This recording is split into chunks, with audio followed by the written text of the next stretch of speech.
yang memang aku ya mungkin banyak orang yang tahu tentang lebih ke kisah-kisah aku dengan orang tua ya sebenarnya kenapa aku memutuskan untuk ngambil S3 lagi gitu, dan aku selalu berjanji waktu itu ke almarhum bahwa ya aku pasti bisa seperti papa, aku bilang gitu. Jadi dan ada hal-hal lain yang mungkin aku gak bisa ceritain ya gitu. Jadi aku setiap kali balik ke titik itu aku semangat lagi untuk aku masih bisa itu, walaupun kadang-kadang aku ngerasa kayak kok untuk orang lain mungkin berpikirnya atau bacanya 1-2 kali kayak aku harus berkali-kali gitu, nggak semudah aku yang waktu ngambil S1 atau S2 gitu. Tapi dengan ilmu Bunda ini yang relate sama kehidupan Bunda, berasa banget gak sih Bunda bisa mengaplikasikannya ke?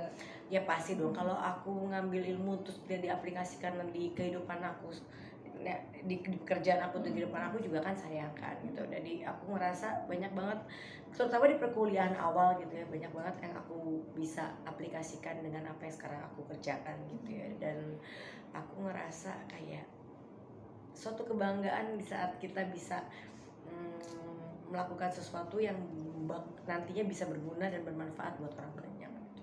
Bener nggak? Tapi hari ini juga memotivasi anak-anak Bunda seperti Atta, Aurel, pengen gitu kayak Bundanya bisa mengikuti jejak Bunda. Alhamdulillah sekarang kan mereka semua lagi pada kuliah lagi gitu. Kalau kita bisa menginfluence sebelum kita menginfluence orang lain, kalau kita bisa menginfluence orang terdekat kita atau keluarga sendiri yang akhirnya mereka ingin menimba ilmu lagi, kan itu luar biasa kan gitu. Dan anak-anak juga jadi termotivasi gitu, kayak Arsi kayak setiap kali dia mulai lelah belajar gitu kayak Bunda aja sekolah lagi, mas aku yang masih muda dan gak punya kerjaan apa-apa cuma disuruh rimba ilmu aja aku gak bisa sih gitu. Terus anak-anak yang lain juga, Jill juga alhamdulillah tahun ini lulus insyaallah, tesisnya berjalan dengan lancar sama Mas Anang lulusnya bareng.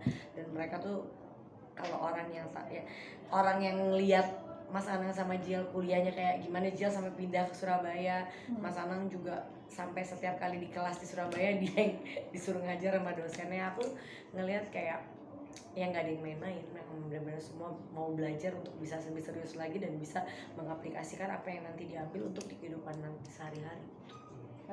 Bun, kemarin sampai nggak sempat nonton Lee Min Ho nih Bun karena kuliah ya. Seperti apa tuh Bun? Udahlah lu, udah Lee Min Ho lu nggak bisa diketemuin, udah habis. Di satu sisi aku masih punya jiwa dan sisi-sisi yang apa ya, aku nggak mau juga terlalu serius, maksudnya kayak kadang-kadang kan kita punya mau healing ya gitu, di tengah kelelahan kita belajar, di tengah kelelahan kita bekerja, masih ada jiwa-jiwa yang pengen healing yang apa ya kayak aku suka nonton K-drama, aku suka dengan aktor-aktor Korea gitu. Tapi ya kalau emang nggak bisa ya bukan sesuatu hal yang harus dilakukan, urgensinya kan bukan seperti itu juga gitu, bisa lihat di sosmed juga gitu. Jadi ya udahlah apa-apa, yang penting kemarin berjalan dengan lancar dan sekarang aku lagi revisi dan mulai ke penelitian. Kalau sampai lancar sampai hari hanya wisuda insyaallah amin, kapan tuh kira-kira targetnya? Akhir tahun depan ya. Kalau akhir tahun lancar ya, kalau lancar akhir tahun depan dong. Aku udah 2 tahun, Agustus depan itu udah 3 tahun, berarti ya kalau ya insya Allah kalau lancar ya akhir tahun depan. Kalau nggak lancar ya tahun depannya lagi. Ya nggak menggebu-gebu juga kayak karena aku mau balance juga ya, artinya juga aku selalu bilang ke dosen-dosen aku, bukan maksudnya ke promotor dan co-promotor aku, bahwa aku juga masih ada kerjaan, aku juga masih punya anak yang kecil-kecil, aku punya cucu, aku mau balance aja semuanya gitu. Jadi aku tetap bisa mengikuti, tapi aku ibaratnya nggak kayak wah harus begini gitu. Kalau nggak aku nanti jadi stres sendiri kalau di saat aku nggak bisa maksimal dengan adanya kegiatan-kegiatan ini. Jadi aku berusaha untuk ya bismillah lah, mudah-mudahan semuanya bisa berjalan dengan lancar, tapi juga aku nggak mau meninggalkan apa yang tugas aku sebagai ibu, tugas aku sebagai istri. Bun, setelah S3 ini, bener nggak sih katanya Bunda ada yang lagi pengen berangkat haji tahun ini, bener nggak sih Bun? Setelah ketunda tahun lalu? Oh enggak dong, bukan ketunda tahun lalu, salah. Aku haji itu dapetnya di 2000, kan aku daftar haji pakai jalur ONH ya. Aku daftar di 2017, berarti udah 8 tahun ya. Aku dapetnya di 2026 harusnya, bukan tahun ini. 2026 tuh tahun depan kan. Mudah-mudahan lancar gitu. Kadang-kadang kan kalau kita keinginan kita, kalau sesuatu yang kita inginkan kayak haji contohnya, kalau memang Allah bilang ditakdirkan untuk berangkat, akan mudah jalannya. Kayak aku, walaupun aku tahunnya dapetin 2026, waktu Kak Loli sama Bang Atta mau berangkat, aku harusnya diminta bisa barengan sama mereka. Tapi kan memang kalau Allah bilang berkata lain, tiba-tiba pasportku masih ditahan di kedutaan Korea. Itu ceritanya, makanya aku nggak jadi berangkat haji bareng mereka. Betul, akhirnya nggak jadi. Ya berarti belum jalannya. Jadi aku tuh selalu percaya semua akan ada jalannya. Kalau memang ke tanah suci tuh nggak bisa kita mau bilang pasti berangkat kalau memang belum waktunya, mau gimana. Ya itu contohnya aku kan dapat slot bisa berangkat, tapi kami nggak berangkat. Anak-anak masya Allah berangkat duluan gitu, karena memang dan lagi bikin visa Korea, jadi harus itu nggak bisa cepetan, harus diminta paspornya secepat-cepatnya, nggak bisa katakan. Jadi ya udah, aku pikir ya udah ikutin yang memang aku udah daftar di 2018 atau 17, aku lupa, sorry. Aku berani udah keluar suratnya bahwa akan berangkat di 2026 kalau lancar, bismillah. Selalu itu adalah suatu hal yang memang aku kan haji jika mampu ya, kita insya Allah udah mampu, masa kita nggak mau jalanin sih gitu. Itu sih, jadi bismillah lah, mudah-mudahan lancar dan bisa berdoa di sana untuk biar cepat lulus. Amin. Dan ini kan satu keluarga mengutamakan pendidikan seperti dia dan masalah juga lagi S2. Seperti apa mungkin? Kalau aku tuh selalu bilang ya, kalau aku dengar kata mama papa, pendidikan tuh nggak ada kata telat, mau kamu sampai umur berapapun, kalau memang kamu masih semangat ya. Karena papa selalu ngajarin jangan nggak apa-apa punya tujuan, it's okay. Misalnya kita mau ngambil sekolah karena kita mau begini, itu kan nggak ada masalah gitu, selagi kita benar-benar ngerjainnya gitu, selagi kita benar-benar meyakini dan kita berjuang bahwa kita pasti akan bisa sampai di titik itu gitu. Tapi kalau kitanya juga ngerasa kayak males-malesan atau apa, ya nggak akan jadi apa-apa gitu. Makanya aku selalu yakin bahwa saat kita punya keyakinan bahwa kita bisa, ya kita nggak menyerah, dan yang pastinya support sistemnya juga kuat, insya Allah pasti semuanya bisa berjalan dengan baik. Keluar dari konteks sedikit soal cucu nih, Amina dan Azura, yang katanya Kak Loli pengen nambah anak lagi cowok karena jealous ngeliat kedekatan anak-anaknya sama papanya. Iya dong, udah pasti namanya mau nambah anak, mau nambah apapun itu kan udah menjadi scope-nya